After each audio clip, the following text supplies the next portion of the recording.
Find the arc length of a circle with a radius of 4 and a central angle of 1.5 radians. All right, well, arc length, for those of you who want to know, is if I give you a central angle, okay, we'll call it theta.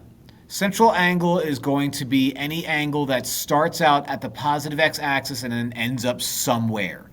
The arc that it's created by, the arc length, would be the length of this.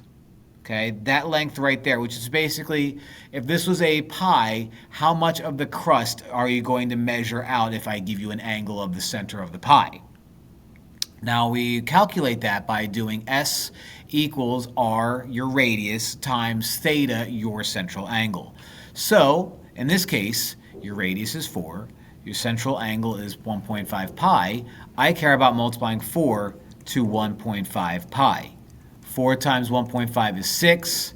I'm going to get 6 pi, so my answer is going to be 6 pi.